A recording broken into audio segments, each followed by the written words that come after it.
नमस्कार दोस्तों, आज हम लेकर के फिर हाजिर हैं एपी का अगला टॉपिक।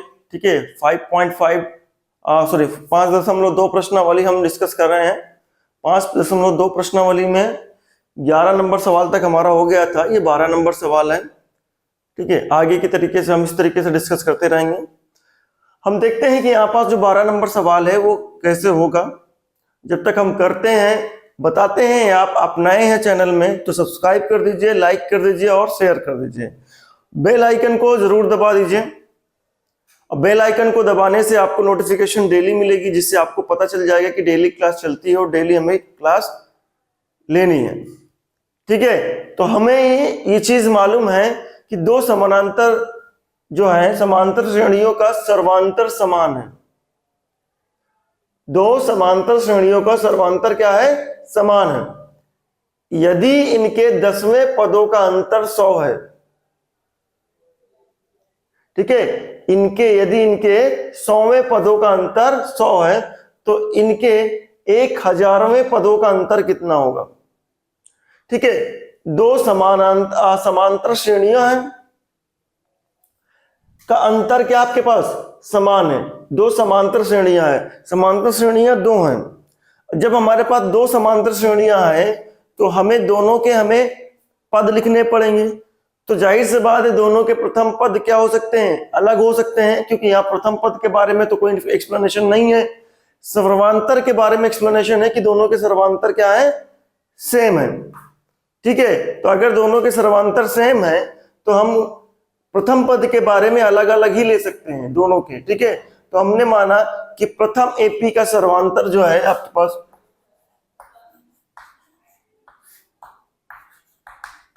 एपी, प्रथम एपी का जो प्रथम पद है, प्रथम पद मान लेते हैं वो है ए।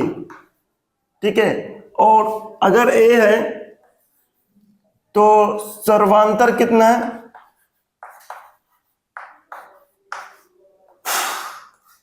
वो है डी। ठीक है, द्वितीय एपी की अगर बात करें हम,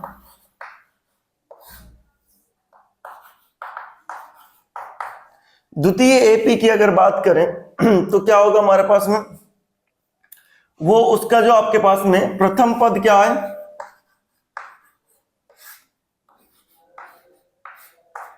उसको मान लेते हैं कैपिटल ए। सर्वांतर अगर सेम है, सर्वांतर हमने मान लिया डी। ठीक है, अब प्रश्न के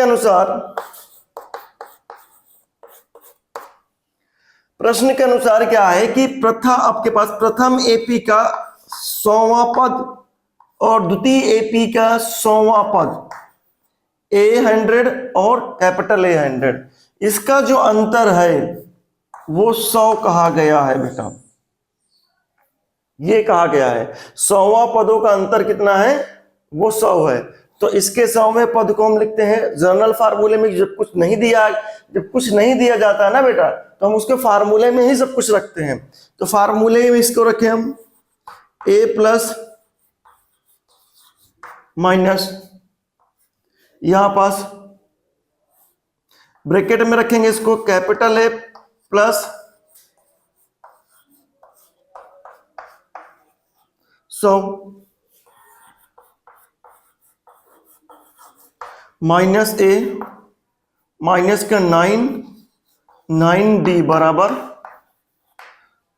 ये खत्म। तो A minus A that is 1000, ये हमारे पास है। अब 1000 हमको मिला है तो क्या मिलेगा? अब 1000 मिला हुआ है तो मिलेगा कितना? अब हमें देखिए प्रथम पदों का अंतर मिल गया, हमें 100 पदों का अंतर 100 था तो हमने इसको रखा तो हमें प्रथम पदों का अंतर मिल गया 100। हमें कुछ दिया नहीं था तो हमने जनरल फार्मूले को ही रख करके निकालना शुरू कर दिया। आगे अब 1000वें पदों की अगर बात कर रहा है तो पुनः प्रश्न से 1000वें पदों का अंतर कितना है? पुनः प्रश्न से 1000वें पदों का जो अंतर है वो नहीं मालूम है। वो हमको नहीं पता है। तो हम यहां पास लिखते हैं ए प्लस, ये चीज को यहां लिखते हैं, ए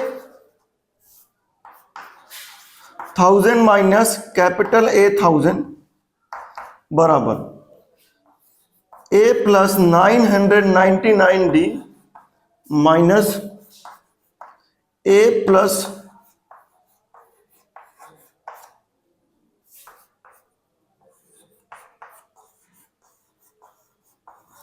डी माइनस का ए माइनस का 999D, ये खत्म,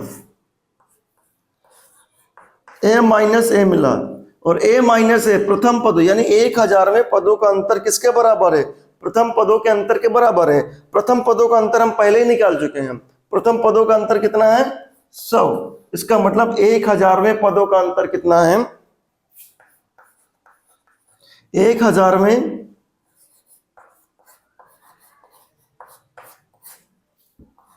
पदों का अंतर, पदों का अंतर कितना है? 1000वें पदों का अंतर 100 है। ठीक है, इस तरीके से हमारे पास ये सवाल हो गया। पॉज करिए वीडियो को, नोट करिए बेटा, 12 नंबर सवाल है, अब 12 नंबर सवाल है। ठीक है, ठीक है। और एक चीज और कदा, अगर आपको इसमें नहीं समझ में आ रहा, आप अपने सामने बुक खोल करके बैठिए, मैं समझा रहा हूं, आप उसमें देखते जाइए और समझते जाइए। ठीक है, बुक खोल लीजिएगा, पॉज करिए वीडियो को, नोट करिए।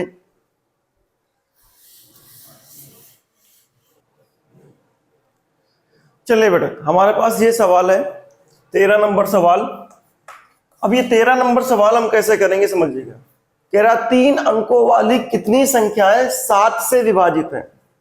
3 अंकों वाली संख्याएं क्या होती है? 100 से स्टार्ट होती हैं और 999 तक जाती हैं। ए आपके पास 999 तक जाती है। अगर 1000 हो जाएगा तो उसमें 3 जीरो और एक एक है, 4 अंकों की हो जाएगी। तो 100 से शुरुआत करती है 3 अंकों की संख्या और 999 तक जाती है। तो देखिए, आपको वो संख्याएं बताना है जो 7 से विभाजित हो, बाकियों के बारे में नहीं करना। 7 से विभाजित होने वाली संख्याओं से बात करना है। तो अगर मैं 100 की बात करता हूं यहां से, अगर सपोज दैट 100 से लेकर के 999 लिखता हूं, तो 100 तो 7 से विभाजित नहीं है, तो नहीं लेंगे हम। फिर 101 देते हैं, वो भी 7 से विभाजित नहीं है, नहीं लेंगे। फिर 102 लिखते हैं, वो भी 7 से विभाजित नहीं है, नहीं लेंगे।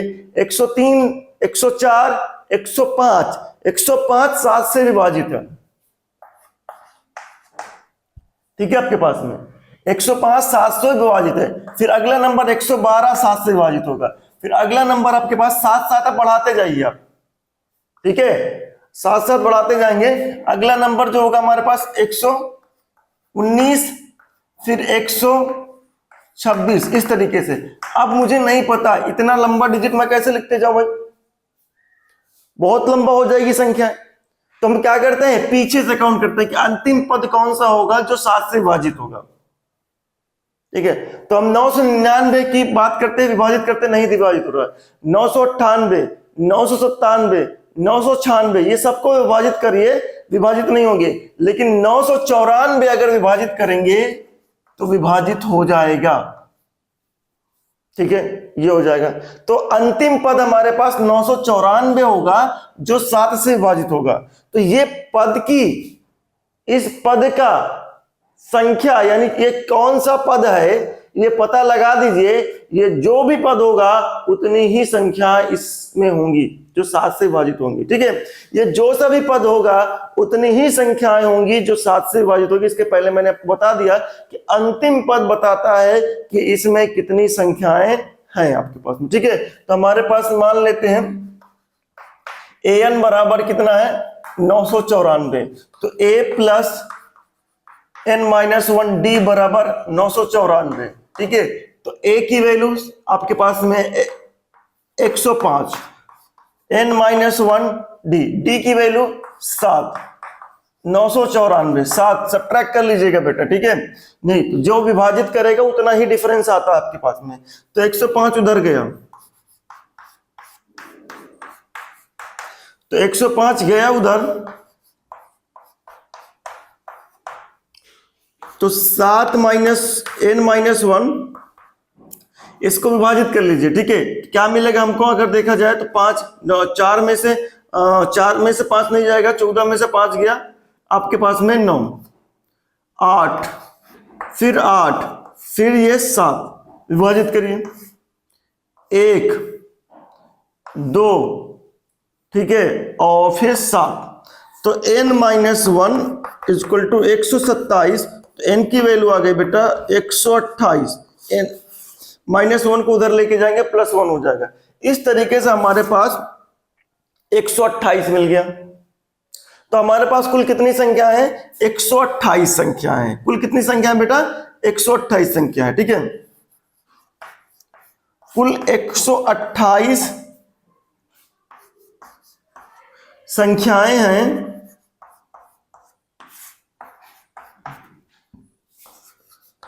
जो 7 से विभाजित हैं।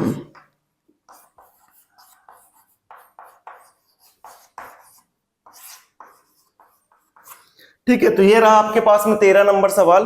पॉज करिए वीडियो को, नोट कर लिए बेटा, फिर 14 की बात करते हैं। 14 नंबर, 14 नंबर भी सेम टू सेम इसी तरीके से है।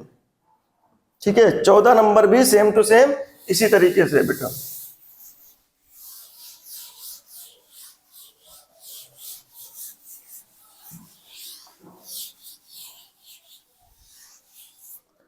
देखिए 14 नंबर, 10 और 250 के बीच में आपको कह रहा है कितनी ऐसी संख्याएं हैं जो 4 से क्या हो, 4 के गुणज हो। गुणज मतलब 4 के गुणनखंड हो। सिंपली वही बात, 4 के गुणज हो मतलब 4 से विभाजित हो, यही बात है आपके पास में। गुणज का मतलब होता है 4 के गुणनखंड हो। जो 4 का गुणनखंड होगा वो 4 से विभाजित भी होगा। जैसे 16 4 का गुणनखंड है, 4 का गुणनखंड है आपके पास में। ठीक है, 4 इसमें गुणनखंड में आता है, लेकिन 4 से विभाजित भी है। 24 4 का गुणनखंड है। ठीक है, आपके पास में 4 का गुणज है आपके पास में, यानी 24 के गुणनखंड में 4 आता है, 16 के गुणनखंड में 4 आता है, 12 के गुणनखंड में आपके पास 4 आता है, 8 के गुणनखंड में आपके पास 4 आता है, 4 के गुणनखंड में 4 आता है। ठीक है, तो ऐसी संख्या है लेकिन ये जिसके आपके पास में गुणनखंड में 4 आता हो, वही संख्या है 4 का गुणज कहलाती है। ठीक है, तो जो जिनके गुणनखंड में 4 आता होगा तो वो संख्या 4 से विभाजित भी हो जाएंगी, ये ध्यान रखिएगा। तो हम ये क्या करते हैं कि आपके पास में गुणज का मतलब क्या है, आपके पास में मान के चलते हैं कि वो संख्या अगर 4 की गुणज है तो वो 4 से विभाजित भी हो जाएंगी। ठीक है, अगर उसमें 4 का गुणनखंड है तो वो 4 से विभाजित भी हो जाएंगे। तो 10 और 250 के बीच में लिखना बेटा। 10 तो विभाजित नहीं होगा और 10 के गुणनखंड में 4 आता भी नहीं है, तो 11 नहीं आएगा, 12 आएगा। तो पहली संख्या हमारे पास में हो जाएगी 12। फिर अगली संख्या है 16, फिर अगली संख्या 20। इसी तरीके से चलते चलते 250 तक चलते हैं, अंतिम से देखते हैं। ठीक है, हम कब तक लिखेंगे इसको भाई? 250 तक लिखना है तो 250 के पीछे से काउंट करना स्टार्ट कर देते हैं। कौन कौन सी संख्याएं जो नहीं है? 250 नहीं है, 249 के गुणनखंड में भी नहीं है, 248 में है, 250। ठीक है, 248 जो है उसके गुणनखंड में है। अब कितनी संख्याएं हैं, कितने गुणज हैं? कितने गुणज है 10 और 250 के बीच में? तो ये है 4 के गुणज। तो ये भी 4 का गुणज है। तो ये जिस पद पे होगा उतनी ही संख्याएं गुणज के रूप में होंगी। तो हम मान लेते हैं an बराबर 248 बेटा। तो a प्लस 248, a की वैल्यू 12, n माइनस 1 d की वैल्यू 4,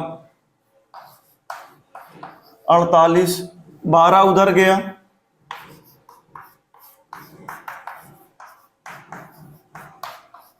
48। ठीक है, और 4 से विभाजित कर दीजिए, 12 उधर लेकर के 4 से विभाजित कर दीजिए। नहीं, पहले सब्ट्रैक्ट कर लीजिए, उसके बाद जो करना हो कर लीजिए, जो भी आपको अच्छा लगे इजी। ठीक है, तो हमने क्या किया, 4 से इसको विभाजित किया और इसको विभाजित किया। 4 से इसको करेंगे, आप करना हो कर सकते हैं, नहीं पहले सब्ट्रैक्ट कर लीजिए। आपके पास में कितना मिलेगा, 8 में से 2 गया, अच्छा है। 4 में से 1 गया, 3, ये हो गया 2, काटिए 5 और ये 9, 4 5 6 20, 4 9 36, तो 1 उधर चला जाएगा, तो n की वैल्यू आ जाएगी बेटा 60। कितने हैं आपके पास में, 10 और 50 के बीच में,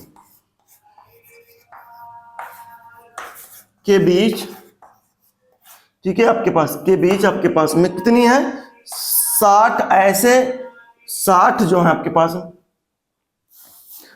के बीच 4 के गुणज,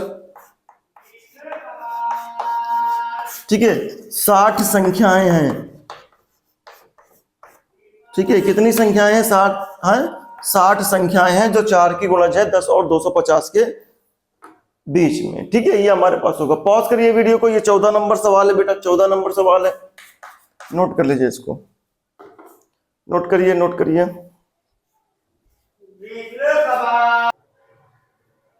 चलिए बेटा, ये हमारे पास सवाल दिया गया है, इसमें 15 नंबर सवाल है हमारे पास में। कह रहा है इनके किस मान के लिए दोनों समानांतर श्रेणियां जो हैं, एक श्रेणी ये है 63 65 67 और एक श्रेणी ये 3 10 17, ठीक है, के nवें पद बराबर हों। n के किस मान के लिए इसका nवां पद और इसका nवां पद क्या हो, बराबर हो। मुझे नहीं पता कि nवां पद कितना होगा, लेकिन कह रहा है कि n के किस मान के लिए समानांतर श्रेणियों इसकी nवां पद और इसका nवां पद क्या हो, बराबर हो। तो हम दोनों के nवें पद को बराबर कर लेते हैं, बराबर हो तो हमने बराबर कर लिए मान लेते हैं। ठीक है, तो हमें जब वो कह रहा है कि किस मान के लिए ये हो, तो हमें अगर वो मान पता करना है तो उसको हमें फॉलो करना पड़ेगा, तभी आपका वो मान आएगा आपके पास में। ठीक है, जब भी आपके पास सवाल पूछे कि ये इसके मान के लिए ये आपके पास में हो, तो हमें अगर वो मान निकालना है तो हमें वो चीज को फॉलो करना पड़ेगा। मतलब अगर हमें n का मान निकालना है तो हमें इसके nवें पद को बराबर लेना पड़ेगा ही। ठीक है, क्योंकि बराबर होगा तभी वो n का मान पूछा गया है। तो हमने क्या किया, आपके पास प्रथम एपी कितनी है आपके पास में, 63, उसके बाद 65 67, इस तरीके से। द्वितीय एपी वो कितनी है, 3 10 17, ठीक है। तो अब कह रहा है इसका nवां पद बराबर है, तो वो n का मान कितना होगा। ठीक है, तो हमने क्या किया कि भैया इसका nवां पद तो मान लेते हैं स्मॉल an, इसका nवां पद मान लेते हैं कैपिटल An।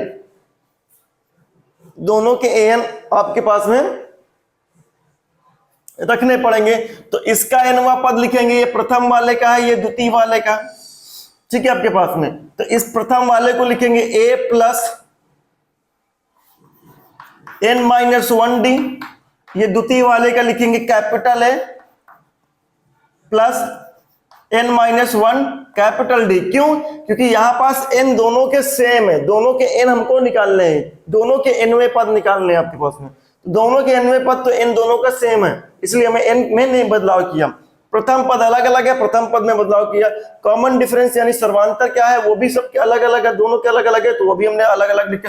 a का प्रथम पद का प्रथम n नहीं पता, d 65 में से 63 गया 2, इसका द्वितीय एपी का प्रथम पद 3 प्लस n-1 इसका सर्वांतर 7। ठीक है, ये हो गया आपके पास में। अब क्या करते हैं, 63 2n-2 3 7n माइनस का 7। ठीक है, तो अब क्या करें, 2n को उधर लेके जाए, बाकी संख्या को उधर लेकर के आए। 63 61 प्लस का 7 7 3 10, 7 और 3 माइनस कर दिया, ये हो जाएगा 4। 7 में से 3 गया आपके पास में 4 बचेगा, 4 को इधर लेकर के आएंगे -4 को, तो प्लस का 4 बच जाएगा। 7 और 3 माइनस करेंगे तो माइनस का साइन 4 आएगा, माइनस का 4, -4 को इधर लाएंगे प्लस का 4 हो जाएगा। अब 2n उधर गया, माइनस का 2n तो 5n बचेगा, 7 में से घट जाएगा वो, ठीक है। तो 65/5, तो n की वैल्यू आ गई बेटा, n की वैल्यू आई 13, ठीक है, n की वैल्यू आ गई 13। तो हमारे पास कौन सा पद बराबर है, 13वां पद क्या है, दोनों एपी का 13वां पद बराबर है, ठीक है। तो इस तरीके से हमारे पास ये सवाल आ गया आपके पास में, ठीक है। पॉज करिए, नोट करिए बेटा, फटाफट करिए इसको। अगला सवाल देखिए, 16 नंबर सवाल पे आ जाए भाई। 16 नंबर सवाल में क्या कहा जा रहा है, इस पर फोकस कर लीजिए। 16 वाले नंबर सवाल में कहा जा रहा है वह एपी ज्ञात कीजिए, यानी एपी हमको बताना है, सीरीज बताना है, श्रेणी आपके पास में, ठीक है। हमें एपी बताना है, तो एपी बताने के लिए हमें प्रथम पद चाहिए और डी चाहिए लिखने के लिए, ठीक है। श्रेणी पूरी लिखनी है हमको, तो प्रथम पद मिल जाए और डी मिल जाए तो हम आगे डी ऐड करते जाएंगे तो हमें पद मिलते जाएंगे। तो कह रहा है वह एपी बताइए, ज्ञात कीजिए जिसका तीसरा पद 16 हो, तीसरा पद 16 हो, ठीक है। तो तीसरा पद क्या हो, 16 हो, 16। तो हमने लिखा a + 2d बराबर 16, ये प्रथम समीकरण हो गया।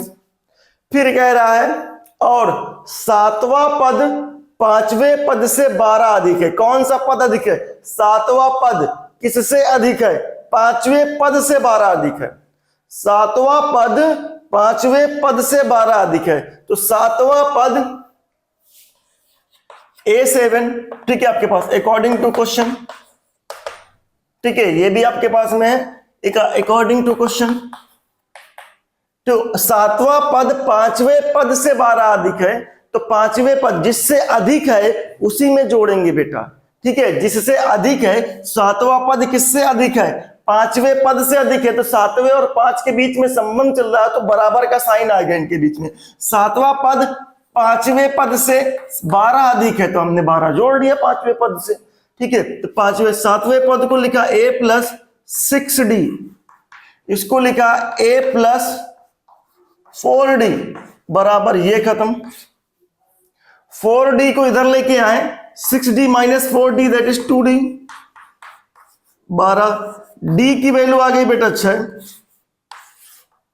अगर d की वैल्यू 6 आ गई है तो a की वैल्यू भी निकाल लीजिए। तो a की वैल्यू इसमें रख दीजिए आपके पास में।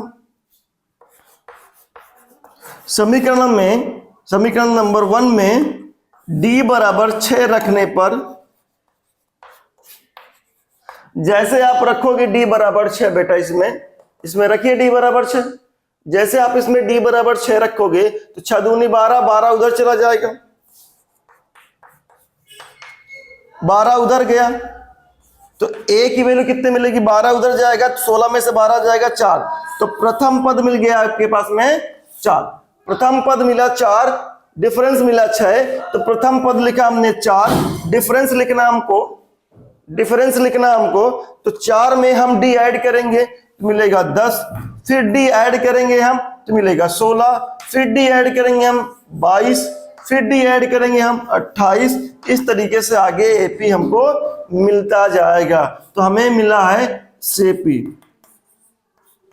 कौन सी एपी, 4, 10, 16, 22, 28। इस तरीके से हमें एपी मिलती जाएगी। पॉज करिए वीडियो के बेटा, नोट करिए।